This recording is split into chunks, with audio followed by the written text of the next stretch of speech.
As we had covered in radiation के जो rate of cooling होता है वो ये होता है, ये है स्टीफन्स लॉ। ये तो बाद में मिला था हमें।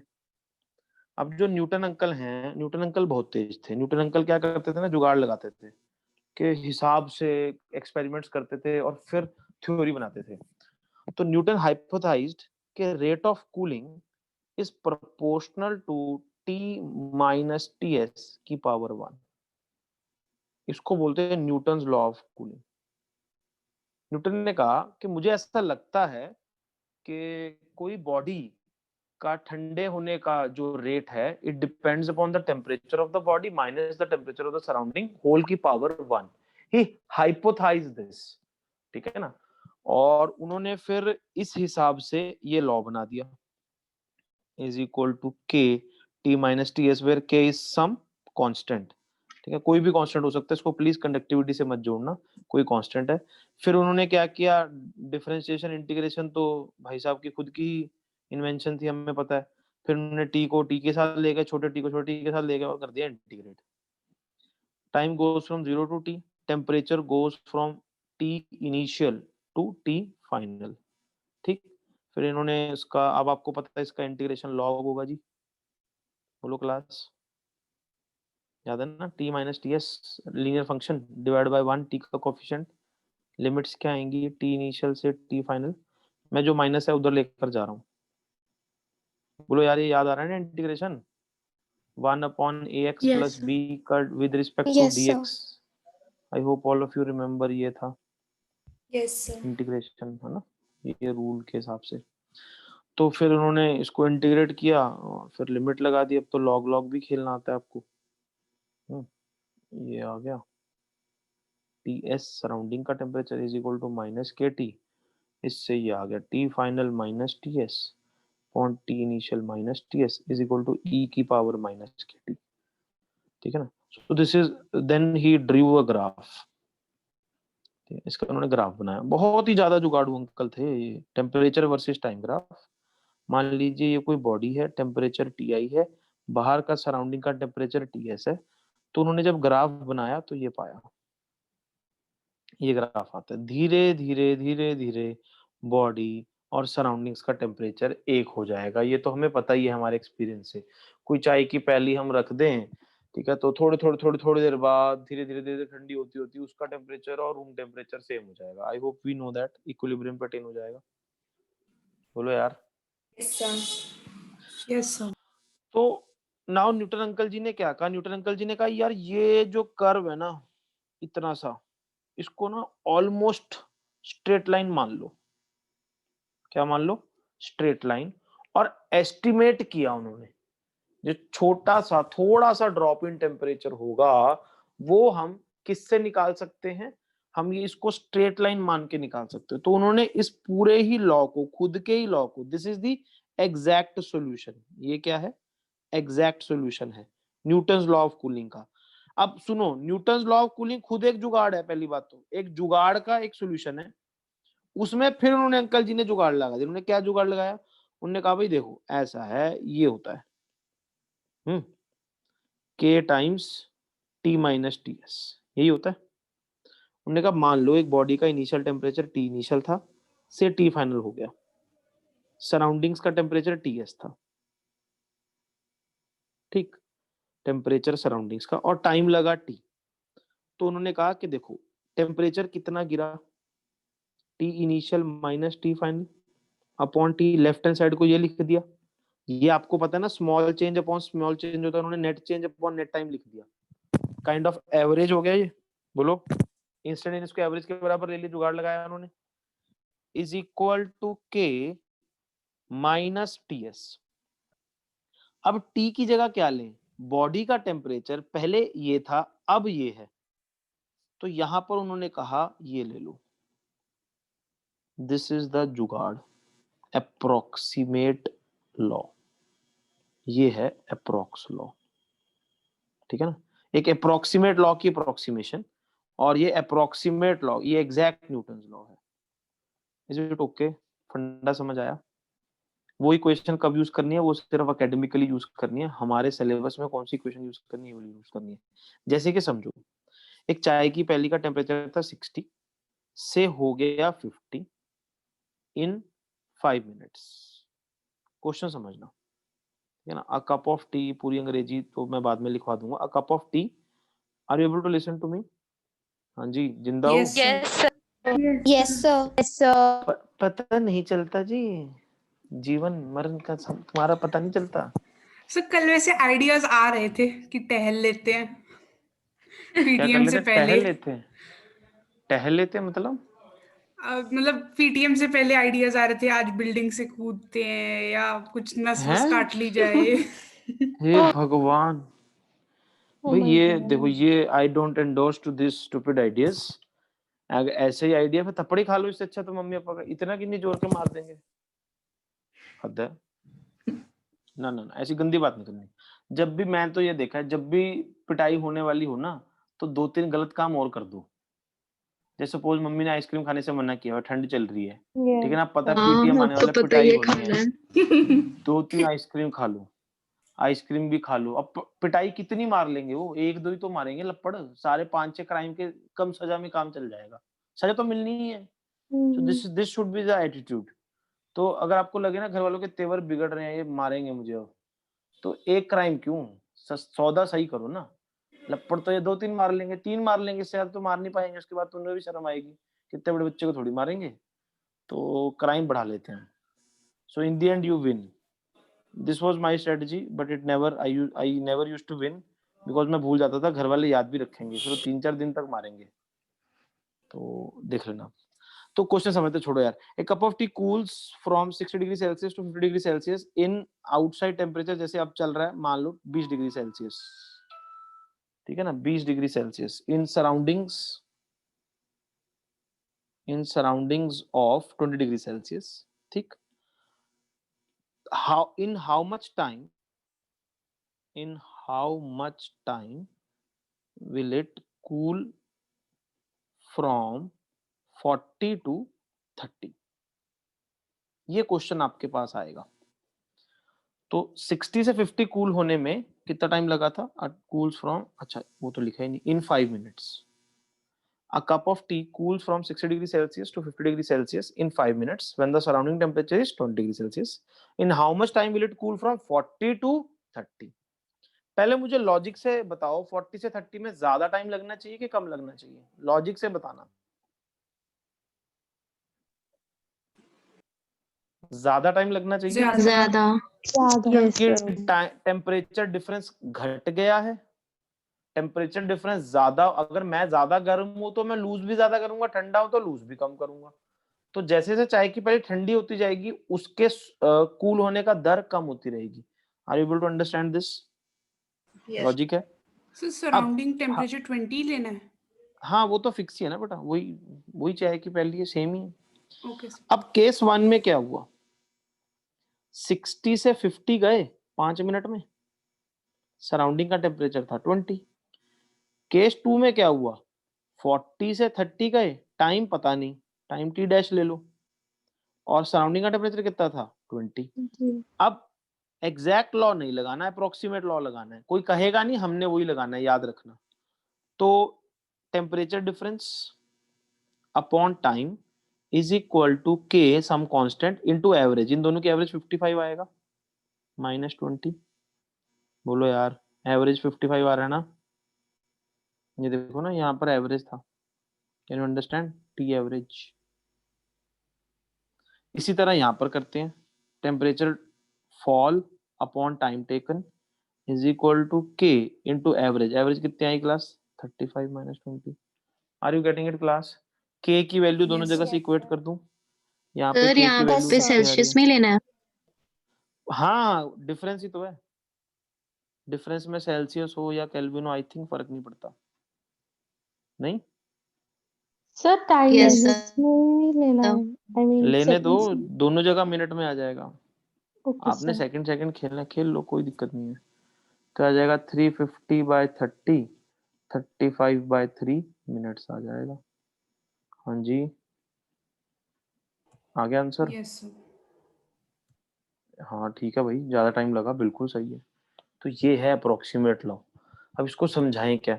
एग्जैक्ट लॉ तो ये आना चाहिए। अब देखो मेंस इतना खराब है, उसने 2 बार ये सवाल पूछा है। जब भी न्यूमेरिकल सवाल पूछता है फिर तो ऐसे ही करने को बोलता है मेंस, और अगर थ्योरेटिकली पूछता है फिर पूछ लेता है ग्राफ कैसा आएगा, तो ग्राफ ऐसा आएगा जी। ठीक है ना? तो temperature of the body goes like this, धीरे धीरे धीरे धीरे, और जैसे जैसे बॉडी ठंडी होती जाएगी और ज्यादा ठंडे होने में ज्यादा टाइम लगेगा। Yes, the time of cooling will keep on increasing. Are you getting it class? Because rate of cooling is dependent upon temperature. Are you able to understand this class? Yes, sir. Yes, sir. So this is Newton's law of cooling. Logic समझ आया यार सबको? Yes, बोलो यार। sir. Yes, sir. तो इस तरह के तमाम सवाल अब आप कर सकते हो कि इतने से इतना, इतने से इतना। Yes, ठीक है ना? sir. एक और एग्जांपल देखते हैं। ठीक है ना? थोड़ा सा मॉडर्न जनरेशन है। कप ऑफ कॉफी ले लेते हैं। अ cup of coffee cools from 80 degrees Celsius to 70 degrees Celsius in 5 minutes. In the next 5 minutes, या after the next 5 minutes, after the next 5 minutes, find the temperature of coffee. If outside temperature is 20 degree Celsius. Question समझ गए? पहले 5 minute में 80 से 70 आ चुका है, अगले 5 minute में 70 से कहां तक पहुंच जाएगा? क्या ये क्वेश्चन समझ आया सबको? 50% of the job in physics is to read and understand the question. हाँ जी, समझ आया सबको? Yes, sir. Yes, sir. Yes, sir. कर भी लो, फिर कर भी लो, क्या?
देखना यही होगा क्वेश्चंस।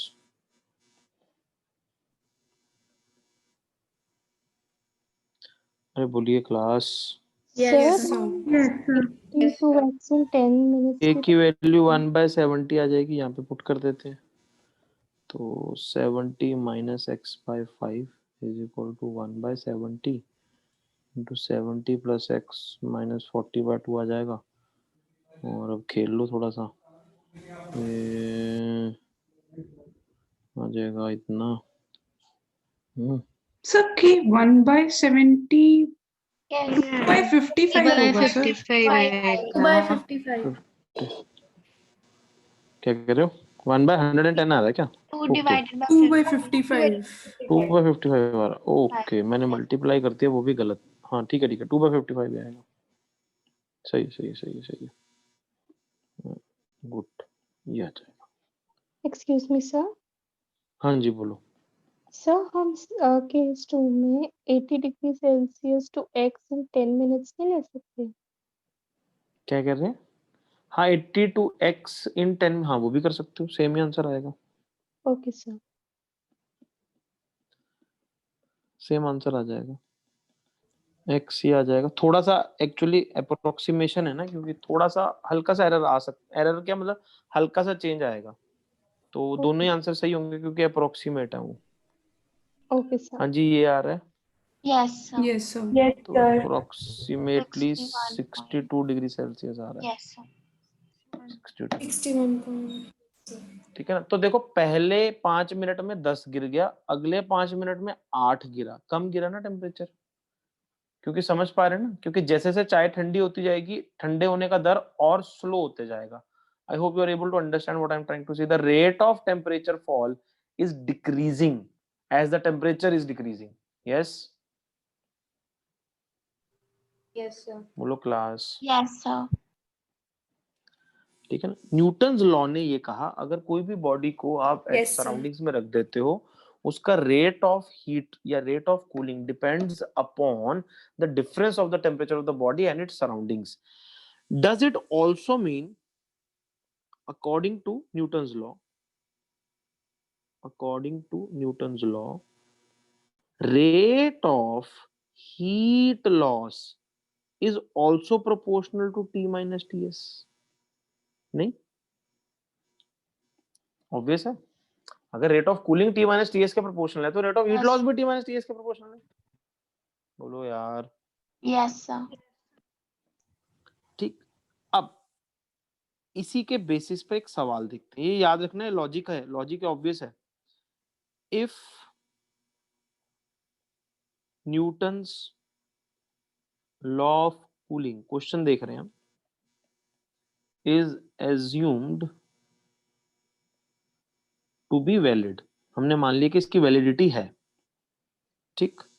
अ फर्नेस, फर्नेस नहीं लेते, हीटिंग कॉइल ले लेते हैं।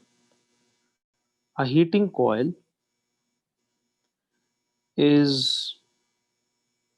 Being heated up by a coil which supplies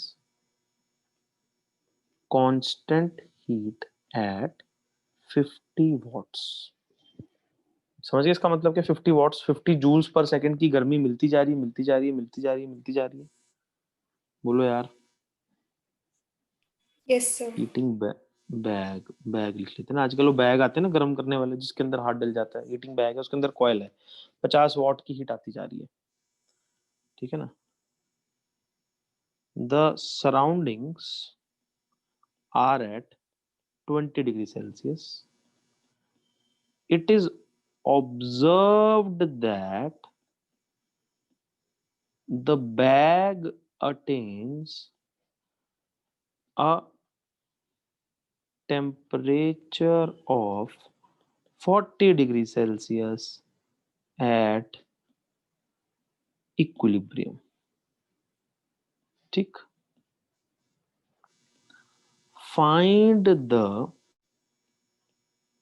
power loss, या हीट लॉस रेट लिख देते हैं, heat loss rate from the bag. ठीक। When it is at, first case में 40 डिग्री सेल्सियस, सेकंड केस में 30 डिग्री सेल्सियस। करो इस question को, आपके सामने है सारा कहानी। आपको क्वेश्चन आ गया तो कैसे करोगे। Newton law of cooling valid है। एक हीटिंग बैग है, वो जो आजकल हम रख देते हैं, वो बैग से, है ना, हाथ वाथ गर्म करने के लिए बिजली लगाकर उसको कॉइल से गर्म कर रहे हैं। कॉइल से 50 वॉट निकल रही है, सराउंडिंग्स 20 पे हैं, बैग का टेम्परेचर 40 हो जाता है इक्विलिब्रियम पे। तो करो।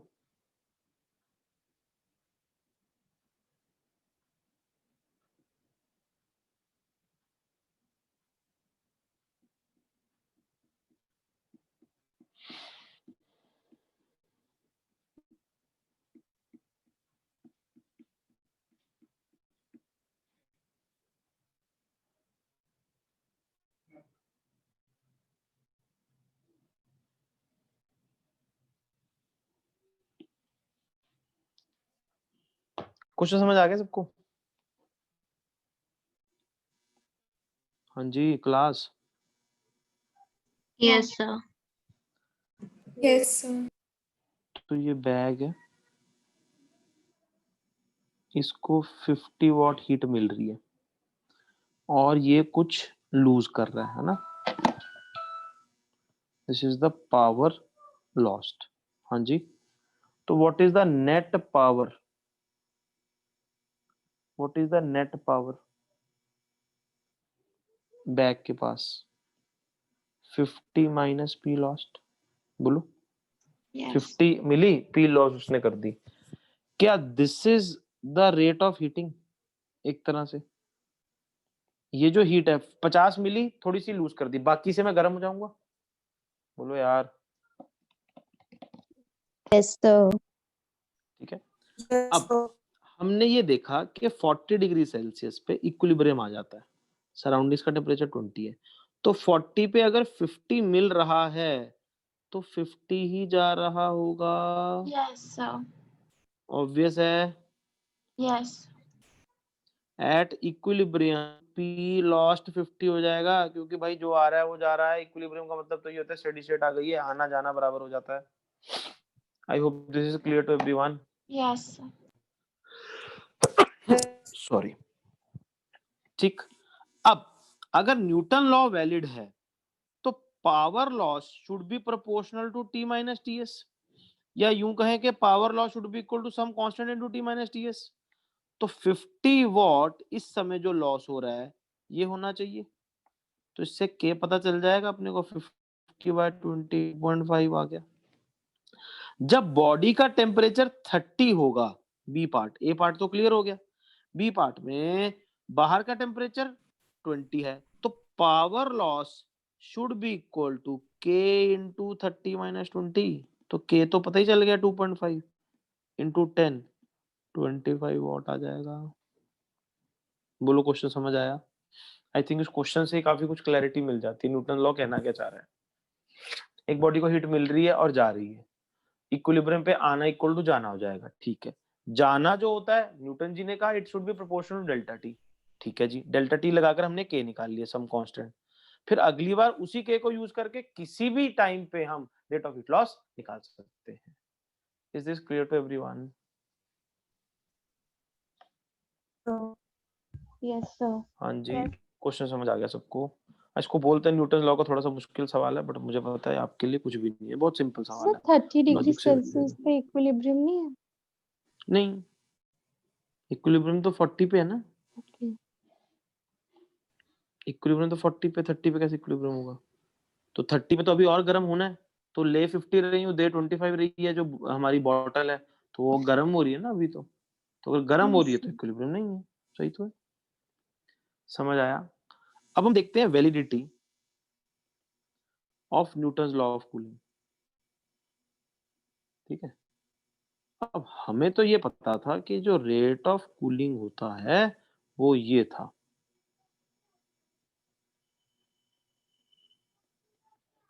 हाँ जी।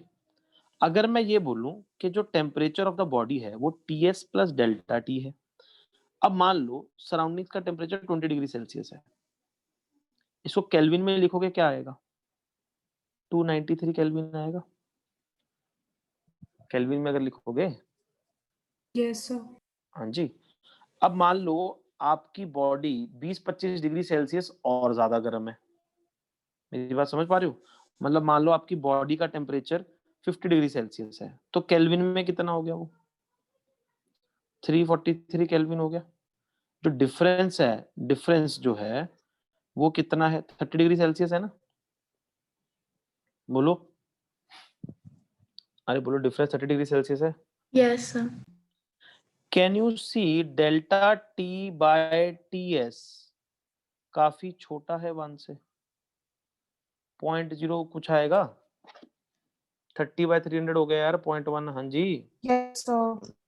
छोटा आ रहा है ना, it is a factor which is less than 1, क्योंकि केल्विन में कन्वर्ट कर दोगे जब, तो उसी पर अप्रोक्सीमेशन लगाते हैं। तो रेट ऑफ कूलिंग को मैं ऐसे लिख सकता हूं, ध्यान से देखना, T S plus delta T की पावर 4 माइनस टी एस की पावर 4। यहाँ पर डेल्टा टी क्या है? T minus T S. बोलो हाँ या ना? ओ बुजुर्गों, समझ आ रहा है? Yes, sir.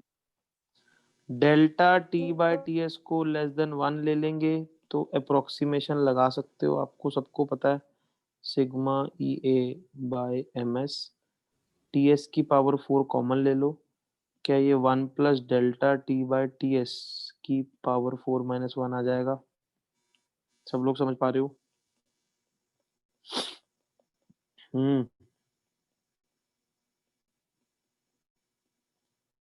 अब आपको पता ही है बाइनोमियल बाइनोमियल आपने खेला हुआ है,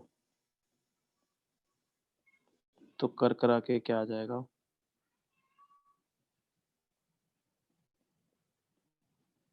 into delta T.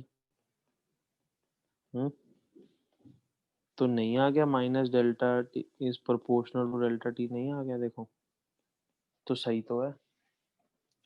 Newton's law का जो है प्रैक्टिकली सही है, प्रैक्टिकली सही है, एग्जैक्ट लॉ तो नहीं है, बट हाँ ठीक है, अगर हम प्रैक्टिकल वैल्यूज पे पुट करके देखें तो यार ठीक है, सही है, it is approximately correct. Yes, it is not exact law but ठीक है। देखो न्यूटन ने जुगाड़ लगाकर भी एक लॉ बना दिया, अंदाजे से उसने एक लॉ सोच लिया जो कि ठीक है, हमारे एग्जैक्ट लॉ की अप्रोक्सीमेट फॉर्म है। क्लियर है? अगर delta T around 50-40 degree Celsius है तो चलता है, मतलब अगर बॉडी का टेम्परेचर सराउंडिंग से 50-60 डिग्री सेल्सियस ऊपर नीचे है तो हम लगा सकते हैं, तो देखा जाता है कि बहुत ज्यादा एरर नहीं आता, तो आप उसको ऑलमोस्ट लीनियर, वो जो अप्रोक्सीमेशन न्यूटन ने ली थी वो चल जाती है। Are you getting my point class?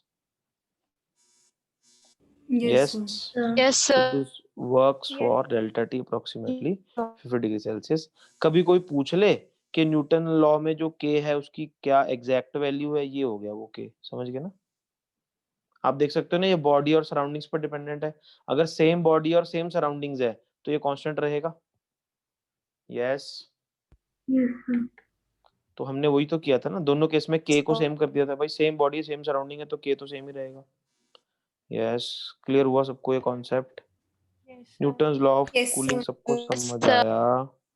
So this actually completes the chapter of properties of matter including heat transfer वाला पार्ट। ठीक है ना, तो ये वाला चैप्टर अपना कंप्लीट होता है। अब आप लोग मॉड्यूल भी कर सकते हो। मॉड्यूल कहाँ तक कर सकते हो हमने डिस्कशन नहीं किया, मुझे पता है, आप पूरा मॉड्यूल ये वाला खत्म कर सकते हो। So on Thursday we will discuss the entire exercise 1। ठीक है ना, सो थर्सडे एक्सरसाइज 1 1 to 92 सारे डिस्कस करेंगे। ठीक है ना, थर्सडे बोला मैंने, आपको कल का दिन मिल जाएगा, इसको करना। अब मेरे को ये बहाना नहीं सुनना एसीटी है फेसीटी है, वो एसीटी का सिलेबस बहुत पुराना है, वो करे हुए आपको आता है अच्छी तरह, कोई दिक्कत नहीं है, बहुत सारे टेस्ट हो भी चुके हैं उस पर। क्लियर है क्लास? कॉन्सेप्ट समझ आ गया सबको? Yes, Yes, sir. sir. Yes, sir. Yes, sir. ठीक हो गया ये।